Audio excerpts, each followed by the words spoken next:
பேசும் தலைமை நிகழ்ச்சிக்காக உங்களை மீண்டும் வரவேற்கின்றேன்.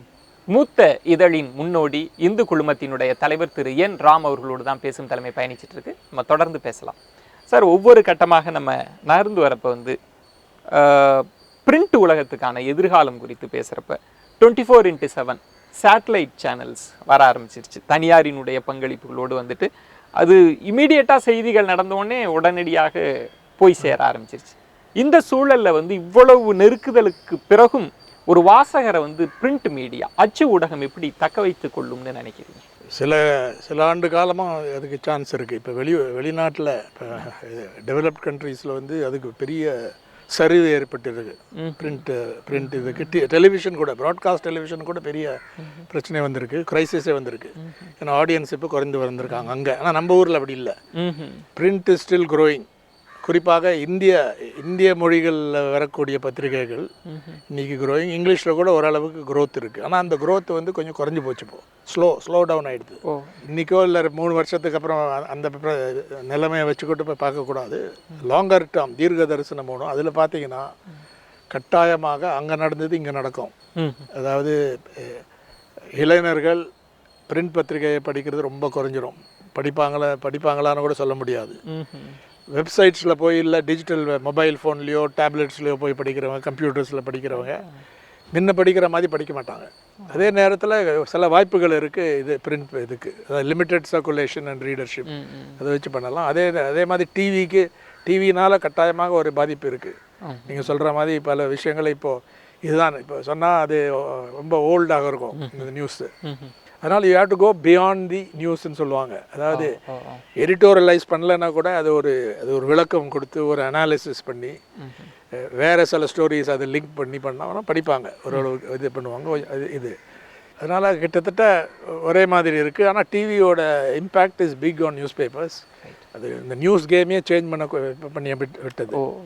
ஜூரி ஸ்டில் அவுட்னு சொல்லலாம். இந்தியா ரொம்ப ஷுவராக நீங்கள் இது ரொம்ப நல்ல சவுண்டாக இருக்குது இந்த க்ரோத் என்று சொல்ல முடியாது. இருந்தாலும் ஒரு வளர்ச்சி இருக்குது.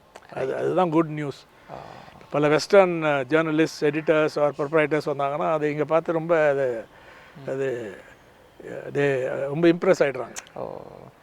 இப்போ இருக்கு இன்னும் ஜேர்னலிஸ்ட்டுக்கு வேலை இருக்குது. அங்கெல்லாம் வேலை ரொம்ப குறைஞ்சி போச்சு. அமெரிக்காவில், அட்வான்ஸ் கண்ட்ரிஸ், யூரோப்லலாம் ரொம்ப குறைஞ்சி போச்சு. இப்போ வேலை கிடைக்கிறது ஜேர்னலிஸ்ட் ரொம்ப கஷ்டம். அதாவது ஒருத்தர் சொன்னார் 2040 மட்டும் எங்களுக்கு டைம் இருக்குன்னு. ஜேக்கப் மேத்யூ அந்த வேனிஃப்ரா பிரசிடென்ட் ஆகும்போது ஃபர்ஸ்ட் இந்தியன் பிரசிடென்ட் அவர் சொன்னார் பல ரிசர்ச் இருக்குது எங்ககிட்ட, அது எங்களுக்கு 2040 மட்டும் எங்களுக்கு டைம் இருக்குது, அதுக்குள்ளே இதை ஃபிக்ஸ் பண்ணிடலாம், அதுக்குள்ளே நாங்கள் சவுண்ட் ஆகிடுவோன்னு சொன்னார். அதை நான் ஏற்றுக்கொள்ள மாட்டேன். இந்து குழுமத்தை பற்றி நாம் பேசுகிறப்ப சார், ஒரு நீண்ட நெடிய பயணம், ஒரு 135 ஆண்டுகளை கடந்த ஒரு பயணத்தில் கருவறை நோக்கி பயணம் அப்படின்னா தமிழ் ஹிந்துவை நோக்கி வந்திருக்கிறது தான்.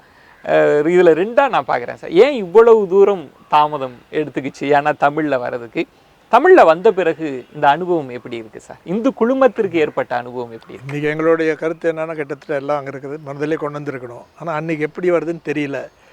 நான் இங்கிலீஷ்லேயே ஊறி எழுதுனதுனால இது எங்களால் இது செய்ய முடியாது. ஏன்னா அன்றைக்கி என்னென்னா, அதாவது இந்து அந்த ஷேர் ஹோல்டர்ஸ், அந்த ஃபேமிலி, அந்த குடும்பம் நாங்களே எடிட்டராக இருக்கும்பொழுது எங்களுக்கு தமிழில் திறமை இல்லை. நான் இங்கிலீஷில் எழுதி யாரோ டிரான்ஸ்லேட் பண்ணுறது ஒரு யூஸ் இல்லை. வேறு சில பேர் வச்சா கூட அது தினத்தந்தி இருக்குது, தினமலர் இருக்குது, வேறு பத்திரிகைகள் இருக்குது தமிழில். அதுக்கு என்ன ஸ்கோப் இருக்குது, ஷேர் இதில் ஸ்பேஸ் இருக்கா மார்க்கெட்டில் அப்படின்னு தெரியாது. தினத்தந்தி மாதிரி போகணுமா, தினமலர் மாதிரி போகணுமா, தினமணி மாதிரி போகணுமா, அதாவது அது மாடலா அப்படின்னு சொல்லி அந்த கேள்வி இருக்கும்போது இல்லை, வீல் கோ டிஃப்ரெண்ட் வே. ஆரம்பித்த உடனே ஒரு மகிழ்ச்சிகரமான ஒரு விஷயம் என்னென்னா, வி ஃபவுண்ட் இம்மீடியட்லி. இன்றைக்கி எல்லா விஷயங்களும் பிரமாதம்னு சொல்ல மாட்டேன், ஆனால் அந்த ஒரு நல்ல விஷயங்கள் கொடுத்தாங்கன்னா, சீரியஸ் மெட்டீரியல் ஒரு இன்ட்ரெஸ்ட் சுவையாக எழுதி கொடுத்தாங்கன்னா, ஒரு நல்ல டிசைனோட, சில கார்ட்டூன்ஸோட, கிராஃபிக்ஸோட, ஃபோட்டோஸோட கொடுத்தாங்கன்னா அதுக்கு ஒரு நல்ல வரவேற்பு இருக்குது. பல பேர் சொல்கிறாங்க ரொம்ப பிரமாதமாக இருக்குது சார் இது, ஆனால் எங்கள் ஊரில் ஃபுல்லாக டிஸ்ட்ரிபியூட் ஆகலை, இன்னும் நீங்கள் இது பண்ணலாம்லாம் பல கருத்துக்கள் வருது. அசோகன் எடிட்டர், அப்புறம் அந்த ஹோல் டீம், அரவிந்தன், அப்புறம் நம்ம சீஃப் நியூஸ் எடிட்டர், சமாஸ் எடிட்டோரியல், இது மீதி சில பெண்களும் இருக்காங்க. ஒரு டைட் பட்ஜெட்டில் ஆரம்பித்து ரொம்ப ஃபைன் இதுன்னு தான் சொல்ல முடியும். இது வரைக்கும் இப்போ எங்களுக்கு என்ன செய்ய வேண்டும்னா இன்னும் சர்க்குலேஷனை இன்க்ரீஸ் பண்ணி இது தமிழ்நாட்டில் தான் மெயினாக இருக்கும். ஆனால் வீ கேன் ஒரு லீடர்ஷிப் இன் பெங்களூர், அப்புறம் பாம்பே, மும்பை, அதெல்லாம் இது தமிழர்கள் இருக்காங்க படிக்கிறதுக்கு. வேறு சில இடங்களும் இருக்காங்க. அது அவங்களுக்கு whether we can reach it to them. ஆனால் ஃபஸ்ட்டு மெயின் ரெஸ்பான்சிபிலிட்டி தமிழ்நாடு ஃபுல்லாக கவர் பண்ண முடியுமா, அது பண்ணாவே ஒரு பெரிய டெவலப்மெண்ட்னு நினைக்கிறோம். நல்ல வரவேற்பு இருக்குது. முதல்ல எக்ஸ்பெரிமெண்ட்டாக பார்த்தோம், இப்போ நோ லாங்கர் இன் எக்ஸ்பெரிமெண்ட். அது ஒரு நல்ல ப்ராஜெக்டாக இருக்குது. அதை நல்லா இன்னும் சப்போர்ட் பண்ணணும். அது எங்கள் மெயின் பேப்பரில் கம்பெனியில் we want to support it much more very strongly. ஒரு முற்போக்கான ஒரு பார்வை இருக்குது. ஒரு நல்ல ஃபேராக ஜஸ்ட்டாக நடத்துகிறாங்க. நான் சொன்ன அந்த கொள்கைகள், இண்டிபெண்டன்ஸ், ஒரு ஃப்ரீடம், ஒரு நேர்மை, ஒரு சமூக பொறுப்பு உணர்ச்சி, அதெல்லாம் நல்லா நடத்துகிறாங்க. ஒரு இன்டெலெக்சுவல் மெட்டீரியல் இருக்குது அதில். இன்னும் கொஞ்சம் வேரியடாக இருக்குது. அதாவது இந்த சப்ளிமெண்ட்ஸ் மூலம் பெண்களுக்கு ஒரு நாள், அப்புறம் வணிகம், கல்வி, அது மாதிரி அதெல்லாம் போட்டு அது எல்லா பேப்பரும் பண்ணுறாங்க. ஆனால் இவங்க ஒரு அந்த சப்ளிமெண்ட்ஸ் எடிட்டோரியல் இதை ரொம்ப சிறந்து செய்கிறாங்க. சில பேர் சொல்கிறாங்க இன்னும் நியூஸ் அதிகமாக இன்னும் கவர் பண்ணணும் குயிக்காக, அதுக்கு இடம் போடல அப்படின்லாம் சொல்கிறாங்க. அது நியாயமான விமர்சனம் தான்.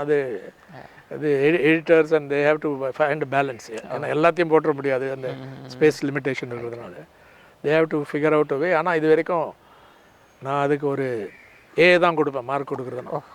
இன்னும் A+ அதெல்லாம் மேலே போகலாம். ஆனால் இன்றைக்கு ஏ கொடுக்கலாம், B+ கொடுக்க மாட்டேன். நான் கொஞ்சம் ஸ்ட்ரிக்டாக தான் இதில் பார்ப்பேன் இது வரைக்கும். ஆனால் நான் சொல்கிறத விட வேறு வெளியில் இருக்கிறவங்க சொல்லணும் அது எப்படி இருக்குன்னு. தமிழ் ஹிந்துவை பற்றி பேசுகிறப்பங்க ஆங்கில நாளிதழ் ஹிந்துக்கு வந்து சில வேல்யூஸ்லாம் வச்சுருந்தது. அது மதச்சார்பின்மை, மதத்துக்கு எதிராக தீவிரமாக போராடுறது, அந்த மாதிரியான விழுமியங்கள் வச்சுருக்கு. தமிழ் ஹிந்துவை ரொம்ப நுட்பமாக உள்ளுக்குள்ளே பார்க்குற போது அது தலித்தியம் தொடர்பாக, பெண்ணியம் தொடர்பாக, பெரியாரியம் தொடர்பான காத்திரமான கட்டுரைகள்லாம் நான் பார்க்குறேன். ஸோ தமிழ் ஹிந்து குழுமத்திலேயே பிராந்திய மொழியான தமிழில் இன்னும் நுட்பமாக போகணுன்ற ஒரு டிசைட் பண்ணி அது பயணிக்குதுன்னு சொல்லலாங்களா? இல்லை, அது அவங்களோட இனிஷியேட்டிவ். அது நான் வரவேற்கிறேன். ஏன்னா பெரியார் அவரோட ஹிஸ்டாரிக்கல் அச்சீவ்மெண்ட்டுக்கு எனக்கு பெரிய மதிப்பு உண்டு. அது ஒரு காலத்தில் இந்துவில் அவர் சிலது போட்டாங்கன்னா அதிகமாக போட மாட்டாங்கன்னு ஒரு விமர்சனம் உண்டு. இப்போ அதெல்லாம் கிடையாது. அது அண்டு இது ஃபெமினிஸ்ட் மூவ்மெண்ட், அப்புறம் அந்த செக்குலர், அதெல்லாம் நல்லா தான் செய்கிறாங்க. அது யாரும் சொல்லிக் கொடுக்க வேண்டிய தேவையில்லை. அவங்களாவே அதை அப்சர்வ் பண்ணி அதை இது பண்ணிட்டாங்க. நான் அதை சப்போர்ட் பண்ணுறேன், வரவேற்கிறேன். ஆனால் அதில் நாங்கள் தடையிடுறதில்லை. இவ்வளோ நேரம் சார் ரொம்ப உங்கள் இதழியல் சார்ந்த உங்களுடைய வாழ்க்கையிலிருந்து ஆரம்பித்து சின்ன பள்ளி மாணவ பருவத்திலிருந்து இதழியலுக்குள்ளே இருக்கக்கூடிய நுட்பமான விஷயங்களுக்குள்ளாம் பேசும் தலைமை பயணிச்சது. இறுதியாக உங்கள்கிட்ட நான் கேட்குறது, இது ரொம்ப பர்சனலான கொஸ்டின் சார். எந்த துறை சார்ந்தாலும் அவர் ஒரு மனுஷர் தான், அவருக்கு ஒரு மனசு இருக்குது. சில விஷயங்களில் மதம் தொடர்பாக உங்களுடைய நிலைப்பாட்டிருக்கோ, அல்லது தமிழகத்தில் சில கோர் இஷ்யூக்கான நிலைப்பாட்டிருக்கோ நீங்கள் விமர்சிக்கப்படுகிற போது, ஒரு இதழியலாளர் மீது சில விமர்சனங்களை முன்வைக்கிறப்ப அது உங்களை பர்சனலாக ஹர்ட் பண்ணுமா, இல்லை ஒரு இதழியலாளராக அதையும் அப்படி கடந்து போயிடுவீங்களா? நான் கிளைம் பண்ணுறது நான் கடந்து போயிடுவேன். நான் இதை பற்றி தூக்கம் கலையாது. இது இப்போ இன்டர்நெட்டில் பார்த்தா ரொம்ப அவதூறு, இது ரொம்ப விமர்சனம் மட்டும் இல்லை, ரொம்ப அட்டாக் பண்ணுவாங்க, ஆல் கைண்ட்ஸ் ஆஃப் திங்ஸ் சொல்லுவாங்க. ரொம்ப மோசமான அவனை பிளாக் பண்ணிவிடுவேன் ட்விட்டரில். பிளாக்னு அதெல்லாம் தெரியும். ஆர் சம்டைம்ஸ் அவங்ககிட்ட விசே வார்ன் பண்ணுவேன். But otherwise we are not bothered. இதில் அவங்க என்ன சொன்னாலும் நமக்கு ஒன்றும் இது இல்லை. அதே நேரத்தில் we must know what they are என்ன ஃபீலிங். சம்டைம்ஸ் அதுலேருந்து கற்றுக்கொள்ளலாம். அதே விஷயத்த இப்படி சொல்லலாம் அப்படின்னு ஒரு இது வரும். இப்படி சொன்னால் அந்த ஆள் இப்படி எழுதியிருக்க மாட்டான் அப்படின்னு சில மைனர் இருந்தாலும் நான் அதை ரொம்ப மிகைப்படுத்த மாட்டேன். அது எனக்கு ரொம்ப பாதிக்காது எப்போவுமே. ரொம்ப சந்தோஷம் சார். ஒரு நீண்ட நெடிய ரொம்ப ஒரு ஆழமான இன்டர்வியூவாக இருந்தது. நிறைய விஷயங்களை ஷேர் பண்ணிட்டீங்க. பேசும் தலைமை குழுவின் சார்பாக உங்களுக்கு எங்களுடைய நெஞ்சம் நிறைந்த நன்றியை தெரிவிச்சுக்கிறேன் சார். ரொம்ப மகிழ்ச்சி இந்த வாய்ப்புக்கு. ரொம்ப ரியலி அப்ரிஷியேட். Thank you sir. என்ன நேயர்களே, இன்றைய பேசும் தலைமை என்பது இதழியல் துறைக்குள் ஒரு ஆழமான பயணத்தை மேற்கொண்டது அப்படின்னே சொல்லலாம். பாரம்பரியமிக்க இந்து குழுமத்தினுடைய தலைவர், மூத்த இதழினுடைய முன்னோடி திரு என் ராம் அவர்கள் தங்களுடைய வாழ்க்கையினுடைய பல்வேறு பக்கங்களையும், இந்திய அரசியல் சூழலில் ஏற்பட்ட நுட்பமான மாற்றங்களை ஒரு இதழாசிரியராக எப்படி அவர் கணிச்சார், எப்படி ஒரு பத்திரிகையாளராக அதை அணுகினார் அப்படின்னு பல்வேறு பக்கங்களை திறந்து காண்பித்தார். பேசும் தலைமை ஒரு ஆழமான இதழியல் தரிசனத்தை உங்களுக்கு தந்திருக்கும் அப்படின்னு நம்பலாம்.